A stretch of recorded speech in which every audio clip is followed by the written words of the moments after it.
स्वागत है आपका आज के एपिसोड में। चलिए शुरुआत करते हैं पिछले अभ्यास प्रश्न से। स्वच्छ भारत मिशन किस वर्ष शुरू किया गया था? ए 2012, बी 2014, सी 2016, डी 2018। इस प्रश्न का सही उत्तर है विकल्प बी 2014। चलिए देखते हैं इसके विश्लेषण को। स्वच्छ भारत मिशन 2 अक्टूबर 2014 को पेयजल एवं स्वच्छता मंत्रालय तथा आवास एवं शहरी मामलों के मंत्रालय द्वारा शुरू किया गया था।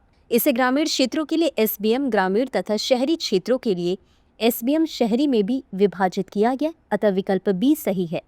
तो चलिए शुरुआत करते हैं आज के एपिसोड की पहले प्रश्न से। यूनिफाइड पेमेंट्स इंटरफेस के संदर्भ में निम्नलिखित कथनों पर विचार करें। 1. यूपीआई की सीमा पार कार्यक्षमता द्विपक्षीय समझौतों के माध्यम से सक्षम होती है और इसमें स्विफ्ट एकीकरण की आवश्यकता नहीं होती। 2. NPCI international payments limited UPI की वैश्विक साझेदारियों के लिए उत्तरदायी संस्था है। 3. इसे सिंगापुर, संयुक्त अरब अमीरात और फ्रांस जैसे देशों में द्विपक्षीय जुड़ाव के माध्यम से सीमा पार भुगतान के लिए अपनाया गया है। उपर्युक्त कथनों में से कौन सा या कौन से सही है? ये सही है। ए केवल 1 और 2, बी केवल 2, सी केवल 3, डी 1, 2 और 3। इस प्रश्न का सही उत्तर है विकल्प डी 1, 2 और 3। चलिए देखते हैं इसके विश्लेषण को। यूनिफाइड पेमेंट्स इंटरफेस या यूपीआई यूपीआई का अंतर्राष्ट्रीय विस्तार भारत और साझेदार देशों या भुगतान नेटवर्कों के बीच द्विपक्षीय समझौतों पर आधारित है। यह पारंपरिक बैंक टू बैंक ट्रांसफर के लिए उपयोग किए जाने वाले वैश्विक संदेश प्रणाली स्विफ्ट पर निर्भर नहीं करता, अतः कथन 1 सही है। इसके बजाय यूपीआई रियल टाइम भुगतान रेल और एप्लीकेशन प्रोग्रामिंग इंटरफेस के माध्यम से विदेशी प्रणालियों के साथ एकीकृत होता है। एनपीसीआई इंटरनेशनल पेमेंट्स लिमिटेड, जो कि एनपीसीआई की पूर्ण स्वामित्व वाली सहायक कंपनी है, की स्थापना वर्ष 2020 में की गई थी। इसका उद्देश्य यूपीआई और रुपए को अंतर्राष्ट्रीय स्तर पर ले जाना है। यह विदेशी सरकारों, बैंकों और भुगतान नेटवर्क के साथ साझेदारी कर सीमा पार भुगतान को संभव बनाता है, अतः कथन 2 सही है। यूपीआई को कई देशों में भुगतान प्रणालियों के साथ एकीकृत किया गया है, जैसे सिंगापुर वास्तविक समय में धन हस्तांतरण के लिए पे नाउ के साथ जुड़ा हुआ, संयुक्त अरब अमीरात स्थानीय बैंकों और फिनटेक के साथ साझेदारी के माध्यम से सक्षम, और फ्रांस यूपीआई स्वीकृति चुनिंदा व्यापारिक स्थानों पर शुरू की गई है, विशेष रूप से भारतीय पर्यटकों के लिए, अतः कथन 3 सही है। अगला प्रश्न है, भारतीय रिजर्व बैंक या आरबीआई के संबंध में निम्नलिखित कथनों पर विचार करें। 1. आरबीआई की स्थापना वर्ष 1935 में हिल्टन यंग आयोग की सिफारिशों के आधार पर की गई थी। 2. आरबीआई अधिनियम 1934 भारत में मुद्रा निर्गम को विनियमित करने और मौद्रिक स्थिरता बनाए रखने के लिए केंद्रीय बैंक को अधिकार प्रदान करता है। 3. आरबीआई का राष्ट्रीयकरण वर्ष 1949 में संविधान सभा द्वारा पारित एक अध्यादेश के माध्यम से किया गया था। उपर्युक्त में से कौन सा या कौन से कथन सही है? यह सही है। ए केवल 1 और 2, बी केवल 2, सी केवल 3, डी 1, 2 और 3। इस प्रश्न का सही उत्तर है विकल्प ए केवल 1 और 2। चलिए देखते हैं इसके विश्लेषण को। हिल्टन यंग आयोग, जिसे भारतीय मुद्रा एवं वित्त पर रॉयल आयोग भी कहा जाता है, की स्थापना वर्ष 1926 में भारत में मुद्रा प्रणाली की समीक्षा हेतु की गई थी। इसने केंद्रीय बैंक की स्थापना की सिफारिश की। इस सिफारिश के आधार पर 1 अप्रैल 1935 को आरबीआई की स्थापना आरबीआई अधिनियम 1934 के अंतर्गत हुई, अतः कथन 1 सही है।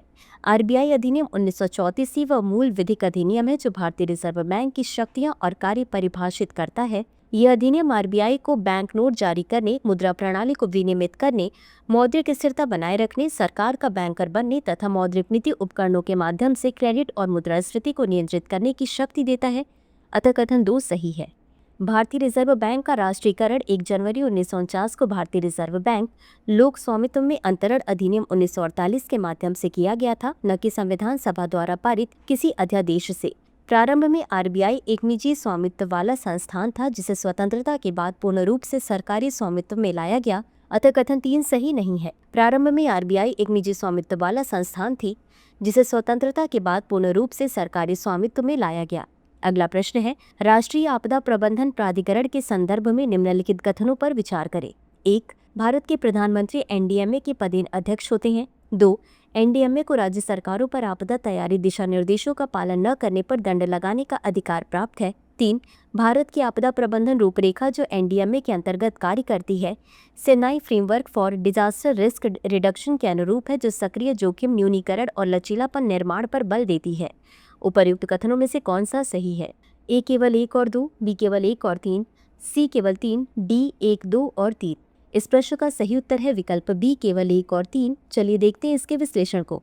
राष्ट्रीय आपदा प्रबंधन प्राधिकरण या एनडीएमए इसकी स्थापना आपदा प्रबंधन अधिनियम 2005 के तहत 27 सितंबर 2006 को की गई थी। यह भारत में आपदा प्रबंधन के लिए सर्वोच्च वैधानिक निकाय है। भारत के प्रधानमंत्री इसके पदेन अध्यक्ष होते हैं और एक कैबिनेट मंत्री को उपाध्यक्ष नियुक्त किया जाता है। अतः एक सही है। एनडीएमए पूरे देश में आपदा प्रबंधन हेतु दिशा निर्देश जारी करता है और समन्वय करता है, लेकिन राज्य सरकारों पर दंड लगाने का कोई अधिकार उसके पास नहीं है। अतः 2 सही नहीं है। आपदा प्रबंधन एक संयुक्त जिम्मेदारी है जिसमें केंद्र और राज्य दोनों की भूमिका होती है। प्रत्येक राज्य की अपनी राज्य आपदा प्रबंधन प्राधिकरण होती है। भारत की राष्ट्रीय आपदा प्रबंधन योजना को Sendai framework for disaster risk reduction 2015 से 30 के साथ स्पष्ट रूप से संगत बनाया गया है। यह रूपरेखा जोखिम न्यूनीकरण, लचीलापन निर्माण, सक्रिय योजना और समावेशी एवं सतत विकास को प्राथमिकता देती है। अतः 3 सही है। एनडीएमए की रणनीति भी इन्हीं सिद्धांतों पर आधारित है। यह केवल प्रतिक्रिया पर नहीं बल्कि तैयारी, न्यूनीकरण और क्षमता निर्माण पर भी जोर देती है। अगला प्रश्न है, निम्नलिखित कथनों पर विचार करें। कथन 1, ब्रिक्स का उद्देश्य पश्चिमी देशों के नेतृत्व वाले संस्थानों जैसे G7 और विश्व बैंक के वर्चस्व को चुनौती देकर एक बहुध्रुवीय विश्व व्यवस्था को बढ़ावा देना है। कथन 2, ब्रिक्स का एक स्थायी सचिवालय है जिसका मुख्यालय शंघाई चीन में स्थित है, जो इसके वार्षिक शिखर सम्मेलनों और नीतिगत पहलों का समन्वय करता है। कथन 3, ब्रिक्स द्वारा स्थापित न्यू डेवलपमेंट बैंक गैर ब्रिक्स देशों को सदस्य बनने और इसके शासन में भाग लेने की अनुमति देता है। उपर्युक्त कथनों के संबंध में निम्नलिखित में से कौन सा सही है? ए, कथन 2 और कथन 3 दोनों सही और दोनों कथन 1 की व्याख्या करते हैं। बी, कथन 1 और कथन 2 दोनों सही और कथन 1 कथन 2 की व्याख्या करता है। सी, कथन 2 और 3 में से केवल एक ही सही है और वह कथन 1 की व्याख्या करता है। डी, न तो कथन 2 और न ही कथन 3 सही है। इस प्रश्न का सही उत्तर है विकल्प सी। चलिए देखते हैं इसके विश्लेषण को। ब्रिक्स का गठन उभरती हुई अर्थव्यवस्थाओं को वैश्विक शासन पर प्रभाव डालने के लिए एक वैकल्पिक मंच प्रदान करने के उद्देश्य से किया गया था। इसका लक्ष्य ब्रेटन वुड्स संस्थाओं में सुधार करना और एक बहुध्रुवीय विश्व व्यवस्था को बढ़ावा देना है, जिससे G7, IMF और विश्व बैंक जैसे पश्चिमी नेतृत्व वाले मंचों के वर्चस्व को चुनौती दी जा सके। अतः कथन 1 सही है।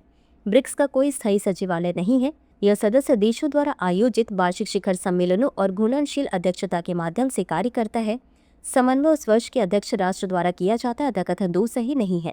न्यू डेवलपमेंट बैंक, जिसका मुख्यालय शंघाई चीन में है, की स्थापना वर्ष 2014 में फोर्टालेज़ा घोषणा के तहत की गई थी। इसने अपनी सदस्यता का विस्तार करते हुए बांग्लादेश, UAE, मिस्र और अल्जीरिया जैसे गैर ब्रिक्स देशों को भी शामिल किया है। अतः कथन 3 सही है। अतः विकल्प सी सही है क्योंकि कथन 2 और कथन 3 में से केवल एक ही सही है और वह कथन 1 की व्याख्या करता है। अगला प्रश्न है, भारत के निर्वाचन आयोग के संदर्भ में निम्नलिखित कथनों पर विचार करें। 1, भारत के निर्वाचन आयोग का व्यय भारत की संचित निधि से प्राप्त किया जाता है, जिससे उसकी वित्तीय स्वतंत्रता सुनिश्चित होती है। 2, भारत का राष्ट्रपति एक चयन समिति की सिफारिश के आधार पर मुख्य निर्वाचन आयुक्त और अन्य निर्वाचन आयुक्तों की नियुक्ति करता है। उपर्युक्त कथनों में से कौन सा सही है? ए केवल 1, बी केवल 2, सी 1 और 2 दोनों, डी न तो 1 और न ही 2। इस प्रश्न का सही उत्तर है विकल्प सी, 1 और 2 दोनों। चलिए देखते हैं इसके विश्लेषण को। भारत के निर्वाचन आयोग का व्यय भारत की संचित निधि से प्राप्त किया जाता है, जिससे उसकी वित्तीय स्वायत्तता और स्वतंत्रता सुनिश्चित होती है। अतः कथन 1 सही है। यह प्रावधान निर्वाचन आयोग के व्यय को संसद में मतदान से अप्रभावित बनाता है, जैसा कि सर्वोच्च न्यायालय और नियंत्रक एवं महालेखा परीक्षक जैसे अन्य संवैधानिक निकायों में होता है, तथा इसे वार्षिक बजट अनुमोदनों से मुक्त करता है। मुख्य निर्वाचन आयुक्त और अन्य निर्वाचन आयुक्त नियुक्ति, सेवा की शर्तें और कार्यकाल अधिनियम 2023 के तहत भारत का राष्ट्रीय मुख्य निर्वाचन आयुक्त और अन्य निर्वाचन आयुक्तों की नियुक्ति एक चयन समिति की सिफारिश के आधार पर करता है। अतः कथन 2 भी सही है। यह समिति प्रधानमंत्री, अध्यक्ष, प्रधानमंत्री द्वारा नामित एक केंद्रीय मंत्री और लोकसभा विपक्ष के नेता या सबसे बड़ी विपक्ष पार्टी के नेता से मिलकर बनती है। अगला प्रश्न है, प्रधानमंत्री मातृ वंदना योजना से संबंधित निम्नलिखित कथनों पर विचार करें। 1, प्रधानमंत्री मातृ वंदना योजना के अंतर्गत प्रथम जीवित संतान के लिए गर्भवती एवं स्तनपान कराने वाली माताओं को स्वास्थ्य संबंधी उपलब्धियों से जुड़ी 3 किश्तों में 5,000 रुपये की सशर्त नगद सहायता प्रदान की जाती है। 2, PMMVY 2.0 के अंतर्गत यदि दूसरी संतान कन्या होती है तो राज्य विशेष दिशा निर्देशों के अनुसार अतिरिक्त प्रोत्साहन भी प्रदान किए जाते हैं। 3, नियमित सरकारी सेवा में कार्यरत महिलाओं या किसी अन्य कानून के तहत सामान्य मातृत्व लाभ प्राप्त करने वाली महिलाओं को भी PMMVY के अंतर्गत लाभ प्राप्त करने का अधिकार है। उपरोक्त कथनों में से कितने सही हैं? ए केवल 1, बी केवल 2, सी सभी 3, डी कोई भी नहीं। इस प्रश्न का सही उत्तर है विकल्प बी। चलिए देखते हैं इसके विश्लेषण को। प्रधानमंत्री मातृ वंदना योजना गर्भवती एवं स्तनपान कराने वाली माताओं को प्रथम जीवित संतान हेतु 5,000 रुपए की सशर्त नगद सहायता प्रदान करती है। यह राशि 3 किश्तों में दी जाती है, जिनमें प्रत्येक किश्त विशेष स्वास्थ्य उपलब्धियों से जुड़ी होती है। कथन 1 सही है। प्रधानमंत्री मातृ वंदना योजना 2.0 के अंतर्गत यदि दूसरी संतान कन्या हो तो राज्य विशेष दिशा निर्देशों के अनुसार अतिरिक्त प्रोत्साहन प्रदान किया जाता है। कथन 2 सही है। यह प्रोत्साहन 6,000 रुपए का होता है, जो शिशु के जन्म और 14 सप्ताह के भीतर सार्वभौमिक टीकाकरण पूर्ण होने के बाद एक मुश्त किश्त के रूप में प्रदान किया जाता है। नियमित सरकारी सेवा में कार्यरत महिलाएं या ऐसी महिलाएं जिन्हें किसी कानून के अंतर्गत समान मातृत्व लाभ प्राप्त हो रहे हों, वे प्रधानमंत्री मातृ वंदना योजना के लाभ हेतु पात्र नहीं है। कथन 3 सही नहीं है। यह योजना विशेष रूप से उन गर्भवती महिलाओं और स्तनपान कराने वाली माताओं के लिए तैयार की गई है जिन्हें उनके नियोजकों या किसी अन्य कानून के तहत ऐसे लाभ प्राप्त नहीं हो रहे हैं। अगला प्रश्न है, निम्नलिखित कथनों पर विचार करें। 1. जीएसटी गंतव्य आधारित कर है, अर्थात राजस्व उस राज्य को प्राप्त होता है जहां वस्तुओं या सेवाओं का उपभोग किया जाता है। 2. भारत वर्तमान में 4 स्तरीय जीएसटी दर संरचना का पालन करता है, 5%, 12%, 18% और 28%। 3. जीएसटी परिषद एक संवैधानिक निकाय है जिसकी अध्यक्षता केंद्रीय वित्त मंत्री करता है और इसमें सभी राज्यों तथा केंद्र शासित प्रदेशों के प्रतिनिधि शामिल होते हैं। उपर्युक्त कथनों में से कौन सा सही है? ए केवल 1 और 2, बी केवल 1 और 3, सी केवल 3, डी 1, 2 और 3। इस प्रश्न का सही उत्तर है विकल्प डी 1, 2 और 3। चलिए देखते हैं इसके विश्लेषण को। जीएसटी को एक गंतव्य आधारित अप्रत्यक्ष कर के रूप में डिजाइन किया गया है, जिसका अर्थ है कि जहां अंतिम उपभोग होता है वह राज्य कर राजस्व प्राप्त करता है। कथन 1 सही है। यह उत्पादन आधारित कराधान से भिन्न है, जिसमें उत्पादक राज्य को राजस्व प्राप्त होता है। उदाहरण के लिए यदि माल महाराष्ट्र से उत्पादित होकर केरल में बेचा जाता है तो जीएसटी राजस्व गंतव्य राज्य केरल को प्राप्त होता है। वर्ष 2025 तक भारत 5% आवश्यक वस्तुओं और सेवाओं के लिए, 12% और 18% मानक वस्तुओं और सेवाओं के लिए तथा 28% विलासिता और अहितकर वस्तुओं के लिए कि 4 स्तरीय जीएसटी दर संरचना का पालन करता है। कथन 2 सही है। जीएसटी परिषद का गठन संविधान के अनुच्छेद 279A के अंतर्गत किया गया है। इसकी अध्यक्षता केंद्रीय वित्त मंत्री करता है और इसमें वित्त राज्य मंत्री तथा सभी राज्यों और विधानमंडल वाले केंद्र शासित प्रदेशों के वित्त मंत्री सदस्य होते हैं। कथन 3 सही है। यह परिषद कर दरों, छूटों, सीमा निर्धारण, मॉडल कानूनों और प्रक्रियाओं पर सिफारिशें देने के लिए जिम्मेदार है। अगला प्रश्न है, प्रथम सूचना रिपोर्ट के संदर्भ में निम्नलिखित कथनों पर विचार करें। 1. एफआईआर केवल संज्ञेय अपराधों के लिए ही दर्ज की जा सकती है। 2. यहाँ तक कि एक टेलीफोन संदेश को भी एफआईआर माना जा सकता है। 3. एक बार एफआईआर दर्ज हो जाने के बाद पुलिस कानूनी रूप से जांच शुरू करने के लिए बाध्य होती है। 4. यदि कोई पुलिस अधिकारी किसी संज्ञेय अपराध की जानकारी प्राप्त करता है तो वह स्वयं एफआईआर दर्ज नहीं कर सकता। उपर्युक्त कथनों में से कौन सा सही है? ए केवल 1, बी केवल 2 और 3, सी केवल 1, 2 और 3, डी 1, 2, 3 और 4। इस प्रश्न का सही उत्तर है विकल्प सी केवल 1, 2 और 3। चलिए देखते हैं इसके विश्लेषण को। प्रथम सूचना रिपोर्ट या एफआईआर केवल संज्ञेय अपराधों के लिए दर्ज की जाती है। ऐसे अपराध जिनमें पुलिस बिना वारंट की गिरफ्तारी कर सकती है और न्यायालय की अनुमति के बिना ही जांच शुरू कर सकती है। अतः कथन 1 सही है। किसी टेलीफोन संदेश को एफआईआर माना जा सकता है यदि उसमें संज्ञेय अपराध के बारे में पर्याप्त विवरण हो और वह गुप्त न हो। ललिता कुमारी बनाम उत्तर प्रदेश राज्य जैसे कई मामलों में न्यायालय ने माना कि गैर गुप्त विस्तृत टेलीफोन संदेशों को एफआईआर माना जा सकता है। अतः कथन 2 सही है। बीएनएसएस की धारा 173 के अनुसार एक बार एफआईआर दर्ज हो जाने के बाद पुलिस उस मामले की जांच शुरू करने के लिए कानूनी रूप से बाध्य होती है। अतः कथन 3 सही है। यदि कोई पुलिस अधिकारी स्वयं किसी संज्ञेय अपराध की जानकारी प्राप्त करता है तो वह स्वतः एफआईआर दर्ज कर सकता है। हल्लू बनाम मध्य प्रदेश राज्य 1974 में यह माना गया है कि सीआरपीसी अब बीएनएसएस की धारा 154 उस सूचना के बारे में बात करती है जो एक मुखबिर के पास संज्ञेय अपराध से संबंधित है और प्रभारी अधिकारी को दी जाती है। इसलिए यह आवश्यक नहीं है कि मुखबिर को ऐसे अपराध के बारे में व्यक्तिगत ज्ञान हो। अतः कथन 4 सही नहीं है। अगला प्रश्न है, हाल ही में समाचारों में रहे फोर्डो, नतांस और इस्फहान स्थान निम्नलिखित में से किस देश में स्थित हैं? ए सऊदी अरब, बी ईरान, सी तुर्की, डी इराक। इस प्रश्न का सही उत्तर है विकल्प बी ईरान। चलिए देखते हैं इसके विश्लेषण को। हाल ही में परमाणु संयंत्रों और संबंधित घटनाओं के विषय में समाचार रिपोर्टों में जिन स्थानों का उल्लेख किया गया है उनमें फोर्डो, नतांस और इस्फहान शामिल हैं, जो सभी ईरान में स्थित हैं। फोर्डो यह ईरान के कोम प्रांत के कहक काउंटी के फोर्डो ग्रामीण जिले में स्थित एक गाँव है। इसे नाम से पास ही एक प्रमुख यूरेनियम संवर्धन संयंत्र भी है। नतांस ईरान के इस्फहान प्रांत के नतांस काउंटी के सेंट्रल डिस्ट्रिक्ट का एक शहर है। यह नतांस परमाणु सुविधा के लिए प्रसिद्ध है, जो ईरान के परमाणु कार्यक्रम में एक प्रमुख स्थल है। इस्फहान यह इस्फहान प्रांत की राजधानी और एक प्रमुख ऐतिहासिक शहर है।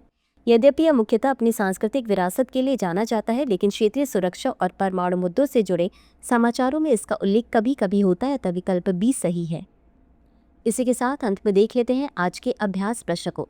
लघु वित्त बैंकों के संबंध में निम्नलिखित कथनों पर विचार करें। 1. ये एक ऐसी बैंकिंग श्रेणी है जिन्हें जनसंख्या के वंचित वर्गों को बुनियादी बैंकिंग सेवाएं और ऋण सुविधाएं प्रदान करने के लिए स्थापित किया गया है। 2.